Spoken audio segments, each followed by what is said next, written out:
Hey, Bravo besties, I'm Jenny. And I'm Kiani. This is the podcast where we relive Bravo's drama in order, one iconic franchise at a time. From Housewives to Vanderpump and more, we are breaking down every moment you love. No bias, no agenda, just the gossip and commentary you came for. Get comfortable. Your ultimate Bravo rewatch starts now. Hey, Jenny. Hey, Kiani. How's it going? It's going great. How are you? I'm feeling pretty funky fresh, honestly. Fresh? Yeah. Why is that? Well, I'm really excited to be here and get started on this new venture of ours. Our very first podcast It's here. the very first pod. We've been talking about this for a while, right? Talking about this forever. Yeah, but it's finally here, and I'm so excited with how we decided to do things because we're taking it way back. Way back 20 years ago, 2005/2006, and we're going to start off discussing one of my favorite franchises personally, The Real Housewives of Orange County. Such a great place to start. It's such a great place. And I think what's funny is that we grew up not too far away from this region in California. Not far away at all. No. I feel like there's a lot about Housewives that we just don't know and how it came to be. You are so right. And lucky for you, I looked into it pretty deeply. I love when you say that. Let's get started. So, in my research, what I found is that there was an original producer. His name was Scott Dunlap. And he first moved to LA to Orange County, where the first episodes come from, Okay. in 1986. The 80s, Orange County in the 80s. I can't even imagine. It would be a serious time. Mm-hmm. And so he moved to Orange County at that time into the town, you can call it, of which Real Housewives begins, which is Coto de Caza. Oh. So when Scott moved here, he was fascinated by this waspy and conservative neighborhood. Have you ever been to Coto de Caza? I can't say I've had the pleasure. Oh, darn. So Coto de Caza is located east of Mission Viejo in California, Southern California. That sounds familiar. We're both from Southern California. Yes, so we are. We know all of it. Not that far south, I don't think. But no, this is way more south than that. Yeah. Yeah. Coto de Caza, south. Just South California, Just not south. Southern. South. Just south. Down there, Is as we refer to it. down there, down yonder, is actually a funny place because it's referred to like it's this whole ass city, but it's really not. It's just a gated community. So Coto de Caza it's not like an Ungated- actual, no. like they don't have a mayor. No. Okay. So it's a one gated community that has now become a community, if you will, in Orange County. The population in 2020 was about 14,000 people. That's a lot. It's a lot. Right? How In a big gated is it? community, it's massive, apparently. Oh. It has 4,000 homes. Oh, geez. Let me guess. They're all HOA. They've got to be. They've got to be. Because I say that because it's one of Orange County's oldest and most expensive master plan communities. Oh. And that's saying a lot. I don't know if y'all know about Orange County, but that place is ritzy. So this is like the Disneyland for just rich people. That's right. But no characters. That's right.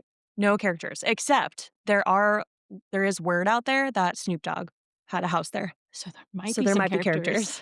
Who's to say? So carrying on, Scott lived in this gated community from 1986 for 19 years before he came up with this idea called Behind the Gates. And what Behind the Gates was supposed to be was a scripted / unscripted, so both, satire on the individuals that lived in this gated community. Okay. So it's pitched as kind of like a docuseries. Interesting. Yeah. Okay. But at the time, in 2006, 5-ish, I don't know how much you know about that time, but that was when Desperate Housewives was out. OC started to come out. So many things. Scott realized, like, reality TV is the way to go. People want to watch reality TV. Fair.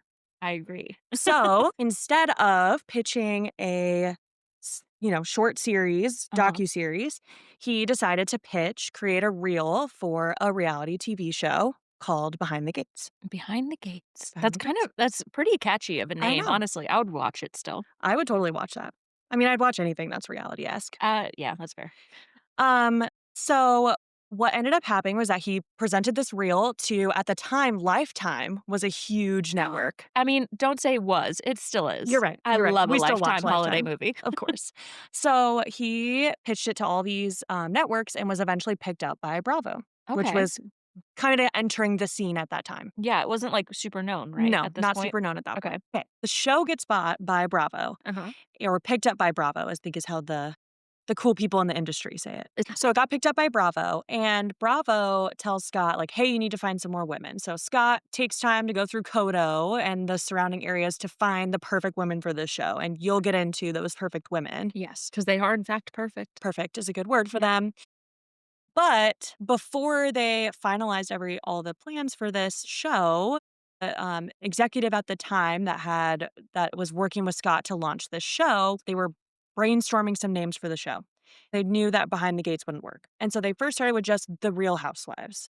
Felt a little bit too close to Desperate Housewives, wasn't quite scratching the itch they were looking for. So the executive at NBC Universal at the time came up with the Real Housewives of Orange County, and it pointed out that it gave them the option to do other cities. Yes, So anyone that is any sort of Bravo fan knows the name Andy Cohen.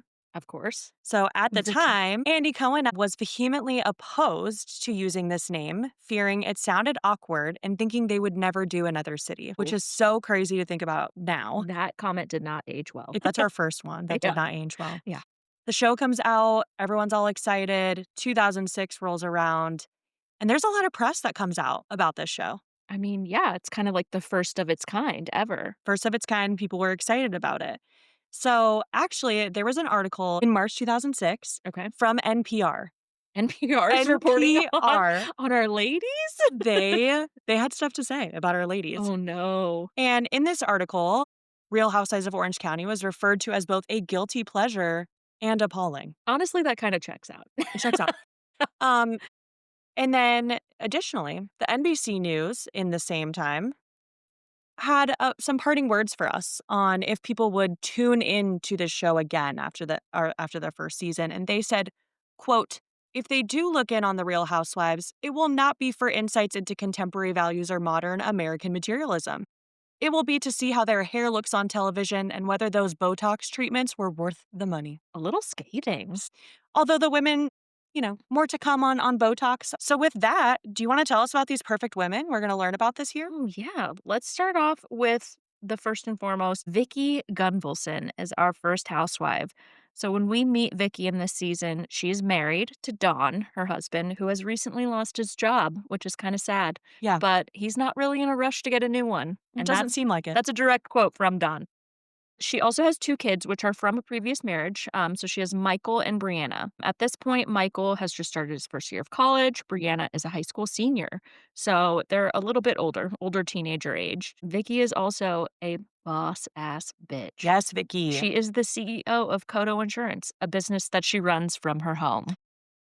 Growing up, you don't always expect CEOs to be working from their Mm, lower level office.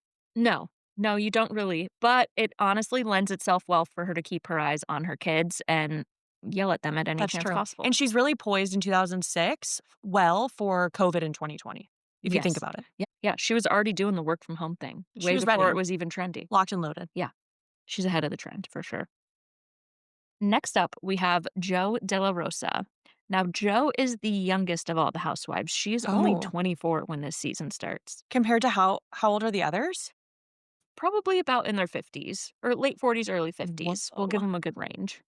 Joe is currently engaged in this season when we meet her. She's engaged to a guy named Slade Smiley.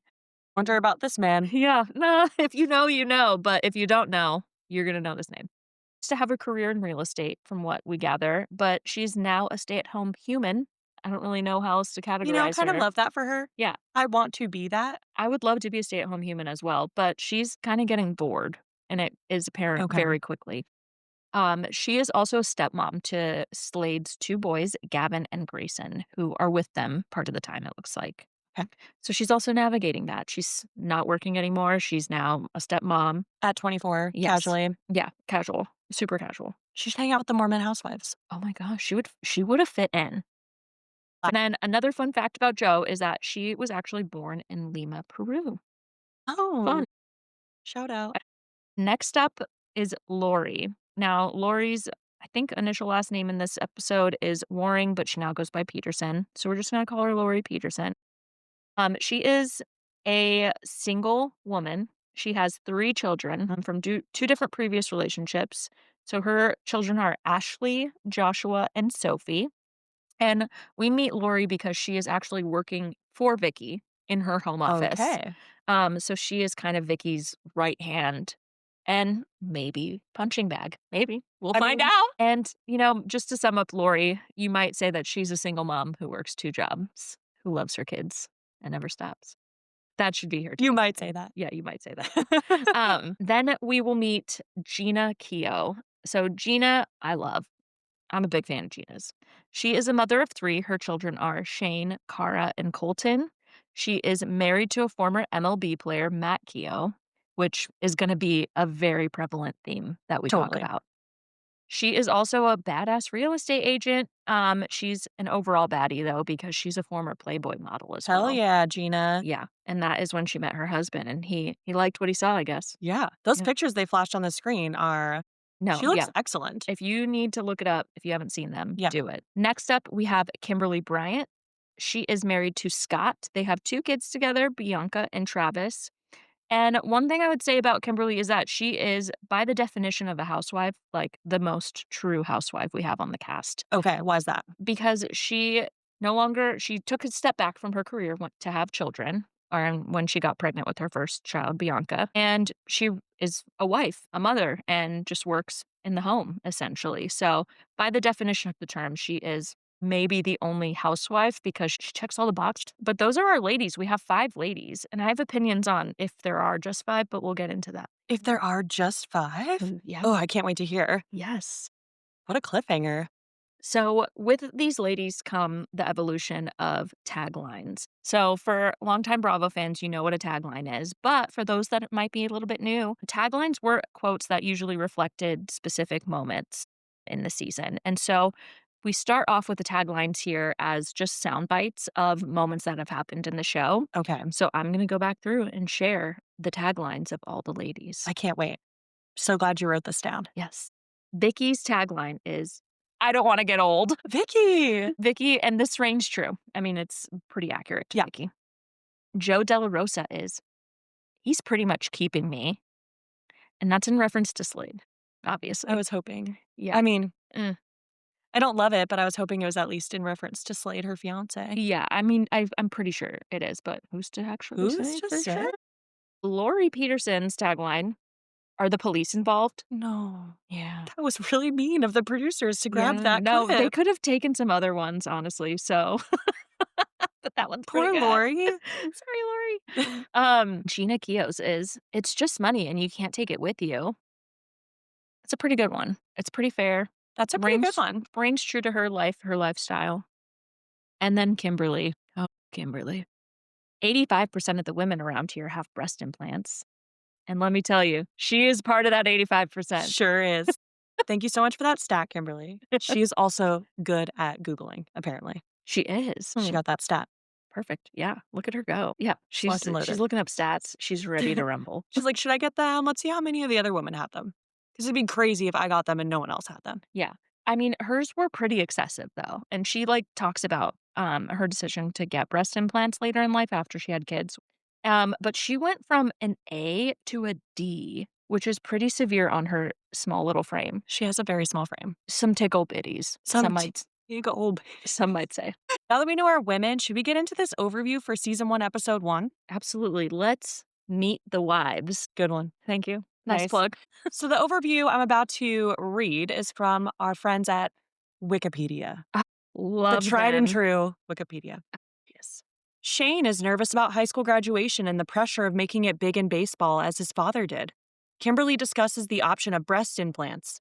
We know how that option went. Joe begins to deal with her being engaged to an older, richer man. That's our summary from Wikipedia. Okay. It's short and sweet, but I feel like there's definitely more we can dive into. Totally.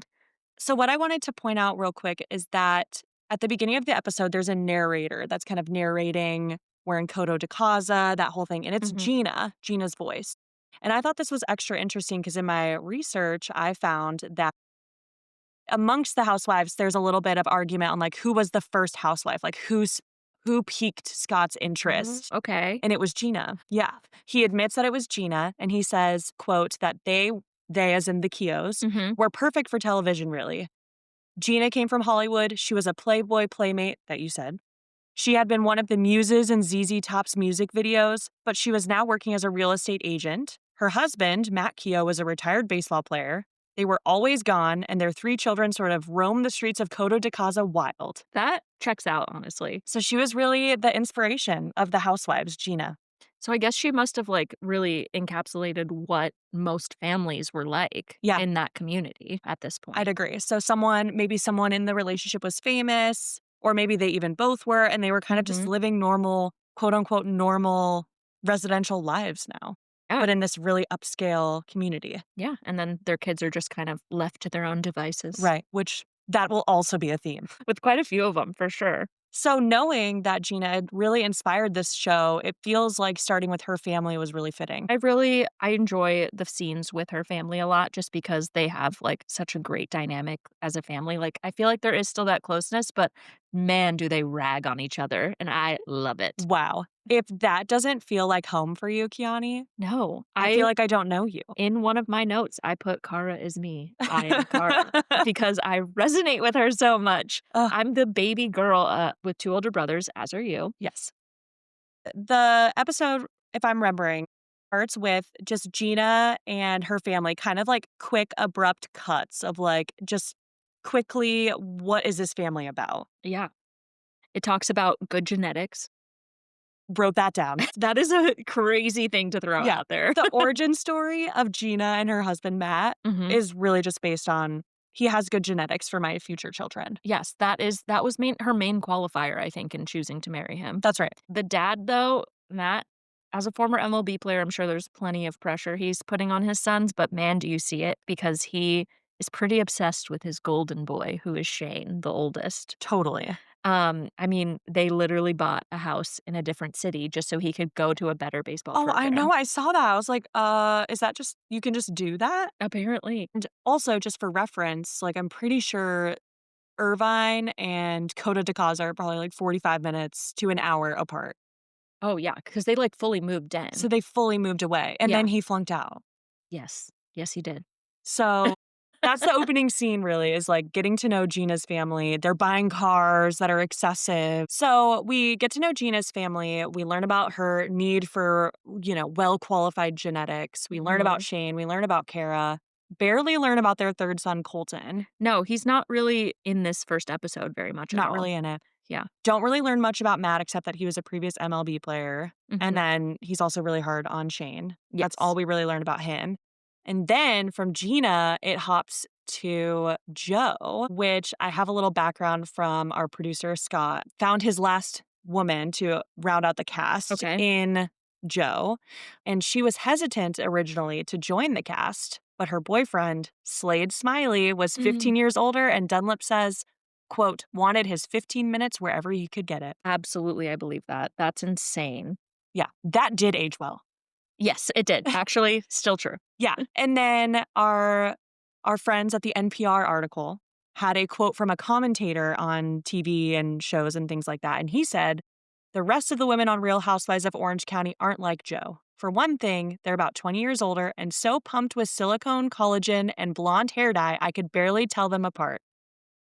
And Yikes. unlike Miss De La Rosa, many are actually successful businesswomen in their own right who don't rely on their husband's fortune. So Ooh. a little dig at the older women and a little dig at Joe. Yeah, So we get into Joe and family, and I thought it was so funny that she said that Slade had a sexy George Clooney look. that's disgusting, and multiple things in Joe's scenes made me wanna vomit. In what world does our man, Slade Smiley, look like George Clooney?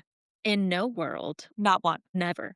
Never one time has he looked like George Clooney. No, not once. Do you wanna hear a quote that made me wanna vomit? I do. Slade Smiley in this episode says, quote, "I'm eager to teach, she's eager to learn." Does he think he's writing taglines for himself? I think he thinks he's the 6th housewife. It continues to be a theme. Wow, Slade. And then also his comment that when he first got a taste in the seven Oh, figures yeah. at a certain age, but however old, I Mhm. was like, ew, Slade, Yeah. ew. He was bragging about all the money he has with but I really liked the scenes that we saw of Joe because it just goes to exemplify that, like, she is just a 24-year-old girl who wants to have fun, who wants to, like, Absolutely. work hard, play hard. I think that's what she aspires to do. Right.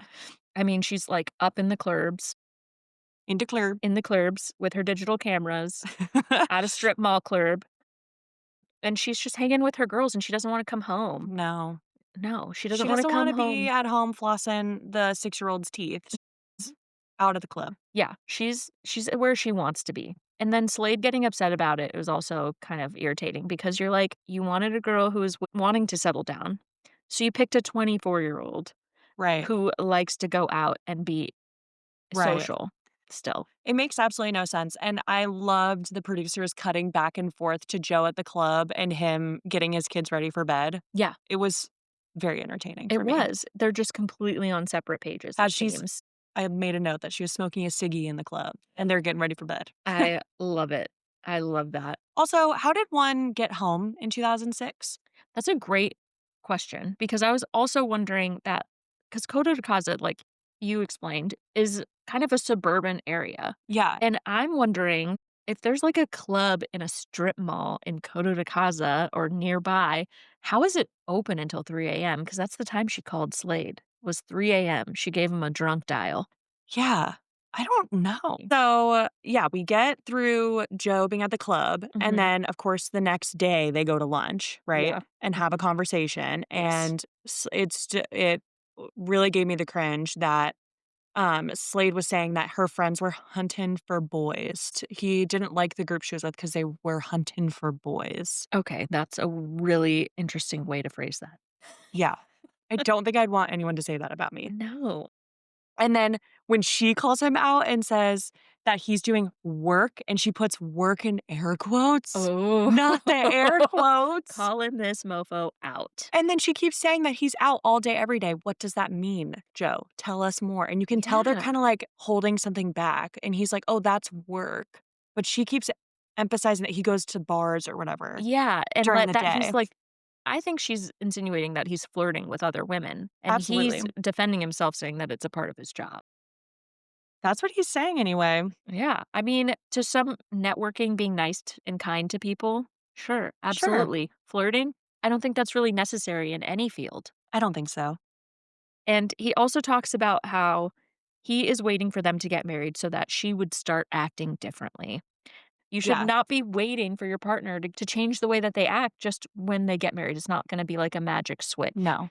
Right. So we get a glimpse into Joe and Slade and family, Mhm. and then we pop over to Kimberly and her Kimberly. lovely husband, Scott, and they start to talk about Scott working for a Fortune 200 company. What does that mean? I have a question mark next to it as well. I've never heard Admittedly, I don't know what a Fortune 500 company is, but I do know that that's a I've thing. used that phrase more than Fortune 200. I feel like Fortune 500, I've heard of it. Also, any takes on Kimberly's, like, top of mountain interview? I was dying laughing. Kimberly is standing at the top of a mountain, holding her bike in front of her, just doing a casual interview. Hair perfectly styled, Yes, perfectly coiffed. of course. That was an iconic interview scene, I would say. Iconic. And then when she's getting interviewed, and then she's also getting stretched out by her Pilates instructor for, like, Was minutes, I actually I think I blacked out. I that was, think I like, 5 minutes of her getting stretched out by this Pilates instructor. yeah, she's getting, like, this private Pilates, and he's just, helping her, Helping assisting. when he probably doesn't need to be helping. No, probably not. Probably not. I mean, I'll give it to her, she's pretty damn flexible. Yeah. I'm gonna say her body looks excellent, Yeah, and she's absolutely. very flexible, but my Pilates instructor does not touch me in Oh, that really? way. Is that not normal? That is abnormal. And I did wanna say too that Kimberly, if she's still into Pilates, like, she's thriving today because Pilates is big. Yeah, no, it is. It So, really is. Yeah, I love that. Something I did wanna know was there's a big scene for Kimberly where her daughter, Bianca, is getting ready for a school dance. yes. My takeaway from this was that all the girls were, like, spending all this time on their hair and their makeup, and they're just, like, spending girl time, spending lots Yes. of hours, and when it comes to go and get dressed, these girls are just pulling their dresses out of a plastic Plastic bag. bag. Garbage bag. Yeah, Yeah. doesn't even matter, not ironed, not pressed, No. nothing, not on a hanger. No. No, plastic bag. And doesn't it make you miss the days of getting ready with all your Oh, friends? yeah, I put literal girlhood. With the music and the Oh, vibes. The yeah, vibes and are you're high. just like, You don't even have to be going anywhere. You "No." could go to the couch, but there's something about getting ready together in the same room or bathroom that's Yeah. just chitty-chatting while you're doing your hair. Mhm. It's the best time. Yeah. I Oh, love that. Also, what is middle school prom? that's a great question, I don't know. I did think it was interesting too, Kimberly just talking a lot about the difference between where they came from, and I Mhm. forgot the area that they came from moving to Orange County It and was how East different Coast for sure. yeah, how different it is to parent in this new area, and I thought that was an interesting thing for her to share. Yeah, she seems to have acclimated to her new community, like, really quickly and, Yeah. like, full on. Y And something else that she mentioned, which it kinda made me a little sad for her, was that she kind of misses her work that she used to do. I also going back to that, when Joe meets up with Kimberly and they're Mhm. talking about Kimberly's previous life, Yeah. okay, I was noting throughout the beginning of this episode, I was like, "Why have none of the housewives interacted yet?" Like, it just kept Right? cutting from family to family to Yes. family. This is only the second time they interacted, Mhm. and the first time was with Lori and Vicky, who worked together. But this is the only time that Mhm. housewives have interacted together was Kimberly and Joe, and they were at a bar during the day. How much did this exemplify girl brunch, though? Where Oh. you just get girls together and you get them a bevy, and they start just unleashing their Oh, life on you. absolutely. They Yeah. just met you 2 seconds ago, and they're gonna tell you about their struggles in their Oh, relationship. absolutely. We have to just share those things immediately. We got a trauma dump. Yeah. There's And like a study out there that says you need a girls' night every 22 I know days. I sent that to you. Yeah, Yeah. every 22 days. So what I learned in this is really, like, girl brunch never ages out. No, You will always need a trauma dump girls brunch. absolutely. Long live girl brunches. I love it. Amen, sister. What else are we missing from this episode? What else stood out to you? Well, can I bring it back to my favorite homegirl, Vicky? Of course you can because I have a fun fact. Oh, love it. Yes, Okay. I'm so glad you brought her up. Uh, Vicky is my OG in the OC, and you'll continue to learn why that is. I know a lot about her future history, so I'm not gonna ruin it for anyone. But That's when nice we of you. meet Vicky's husband, Don, he's a sweetheart. He comes across like a great, like, goofy guy. So something fun about how Vicky ended up on this show, Okay. actually, is that when they signed with Bravo, remember Bravo said you need more women. And so he had put out in a local newspaper an ad to find more women that would be interested in taking part in Oh my this god, a reality show, which is newspaper ad. hilarious. And one was answered by none other than a boy named Michael, Stop, no way. Her which son? yes, which if you'll remember is her son. And he wrote about his boundary lacking mother, Vicky Gunvalson. I love that. I thought that was very funny that Michael reached out and his whole premise was he wanted himself and his friends on the show. Uh-huh. But when he mentioned that his mom was a working mom, Mhm. Scott wanted to include her on the list of housewives. I love that. That's a great origin I story. know, so fun. That I is a loved really that. fun fact. Man.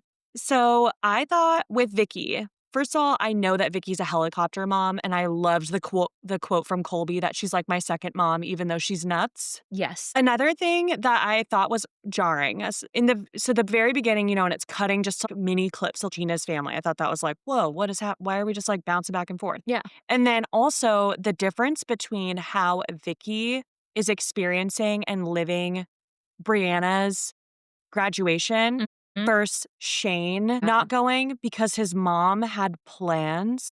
Yeah, literally, Shane's whole family just left town to do their own thing, and so he didn't wanna go to his own graduation because he wasn't gonna have anyone there. Yeah, because at first Fair. it sounded like, "I don't wanna go, Shane," and then it Mhm. kinda came out more later, like, "I don't wanna go because no one else thinks it's important." Yes, And the exactly. fact that Gina had something a year in advance, like, well, wasn't the graduation also planned a year in advance? Like, what do you mean? Yeah, It's and your son's graduation. where's his dad? Dude, apparently he travels for work. He only shows up for Shane's stuff, but he doesn't show up for Kara's stuff. Mm-mm. Like, what is happening in this household? A lot, honestly, a Too lot. much. Something bringing it back to Colby and Brianna, they are the cutest little couple, I I love them. know. have been together for a good portion of their high school careers, and a quote from Brianna was, "We've been dating for about a year and 7 months," which I thought was adorable. So cute. Like, Only at that age about, would you and then count. a very specific amount of time. Very specific. Only at that age. I love it. And then something else that I loved was that Brianna was going from Gina not being at the day of graduation to Brianna's amazing Mhm. graduation party. And Brianna says that her mom makes her feel like the most important person in the world. And then it literally cuts right to Shane lounging in the pool So all by s himself. Yeah. And then I loved when Brianna was talking about how her dad dresses in comparison to the men at the party and said, like, my dad doesn't dress like the men around here. He doesn't wear designer or Tommy Bahama. Yeah.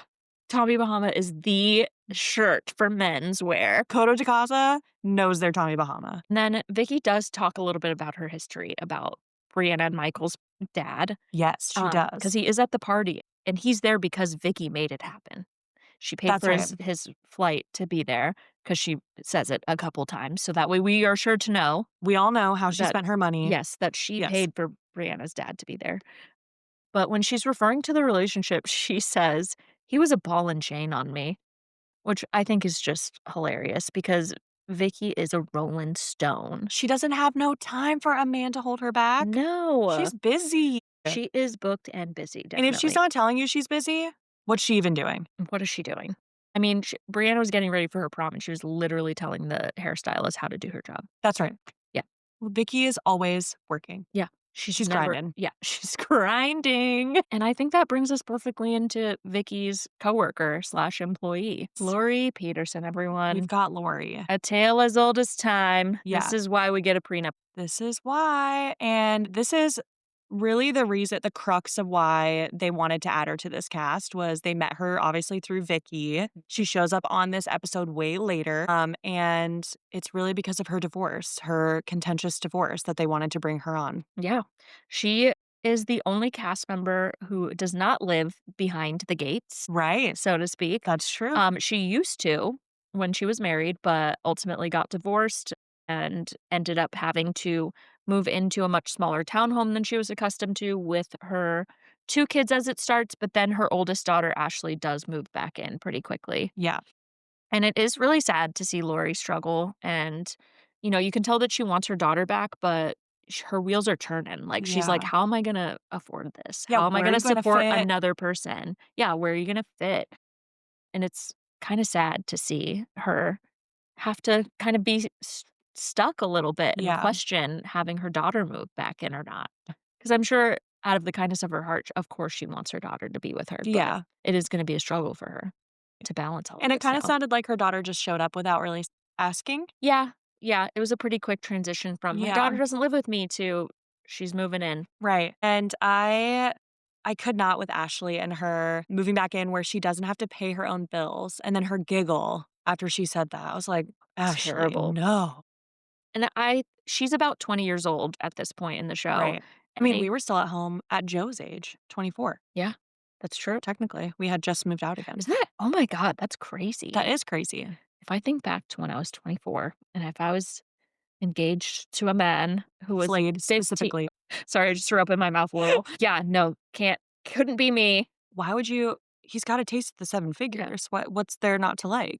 I mean, He's there's a George lot. Clooney. There's a lot not to like. There's a lot. But something that Lori and Joe actually have in common is they love a club. They love to go Yes, they out. do. Go I want to mention background catch when she's at dinner with Lorelai, Baja Fresh in the background. I love Baja Fresh. I They still love exist. They still exist. I We should love find one. Baja Fresh. That'll be our meal after this. We need it. Yeah, we do. And at the club, back to the club. So Mhm. they've eaten. Now they go to the club. Yes.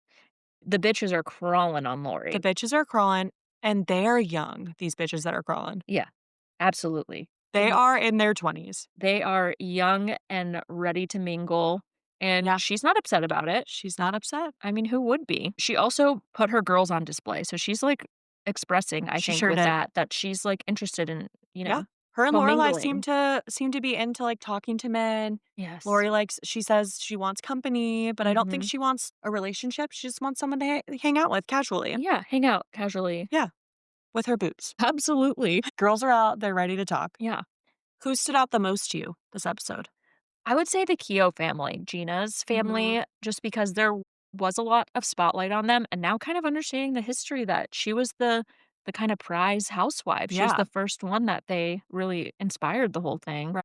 I get why she got so much screen time, but just seeing the dynamics in her family, it's like a struggle because they seem so close, but there's also so much like emotional kind of turmoil underlying, bubbling up maybe. Totally. So, yeah, Yeah. what about you? Yeah, I think it was probably Gina first and then Joe second. And I feel like it's really just they wanted to show the only word popping in my mind is like juxtaposition between this woman who has, she's older, she has her own Mhm. career, she has 3 kids, she has a husband, she's successful. And then to Joe, who's sitting on the counter in her slippers during the Ah, day. Like they yeah. really were cutting between the two a lot. So I think those two really shone this episode. And they ended the episode with Gina and Joe. They went from Gina, Shane got drafted, Kara gets $500 for making varsity for some reason, and then Joe has a dress up party Ah, yes, she with her does. Bella. Yes, she She does. does. She has a dress-up party, and it's so So cringy. cringy. And first episode, and we already have to blur out the boobs Yeah, that's kind of nuts. behind the gates. Behind the gates. So, I had a fun question for you Okay. that I can't wait to answer it. so, if you were at college at the same time that Michael, Vicky's son, Ugh. was at college, would you have dated him? Okay. So me and Michael did attend the same college in very different eras, Yes, very different times. very different times. And my answer to that would be no, no, I would not. And I'll give you a reason why. Okay. Michael says something earlier where he says work is not for him. Work is not for Michael. He also just seems like a guy who would just his house would not have toilet paper. He gives Absolutely me not. those vibes. No. The sink would always be full of dishes, Maybe some roaches in maybe there. some roaches. Their refrigerator would only have beer in it and maybe some leftover pizza that nobody knows when it was purchased. Correct. The couch would just have, like, remnants of, like, clothes and plates and food. There Just would be an crumbs. undetermined residue on the table, and those are the few reasons why I would say, "No, I would not date Michael." He also looks short. Okay. And I take that Okay. and I raise you. You in fact dated someone very similar. And that's why I'm coming out and saying no, because present self now says, "No, girl, you would probably be into this at that age." All right. So, I guess if you're talking are you talking with my current brain or my The brain that 18-year-old you brain? had when you were at school. Oh, then yes, yeah, absolutely, Yeah. 100%, yep. Okay. You know why? That girl could fix him. Honestly, you probably would have gotten along with Vicky too. Yes. That would have been fun to have Vicky as your potential future Yes. mother-in-law. She's crazy, but she's great. Yeah. Colby. She's like a second mom, but she's nuts. Yeah. He said it best. Thank you for your thoughts and considerations, and I knew it. Did you just wanna call me out on that scenario or Absolutely, Oh, because I saw what Michael was doing, and I said, "Yep, I thought she this did that." was a Housewives recap show, and I feel like we've recapped. And that brings us to the conclusion of the very first episode of the first season of Real Housewives of Orange County, episode titled Meet the Wives. Boy, did we. We sure did. I can't wait to see what's to come, and we'll see you guys back on episode 2.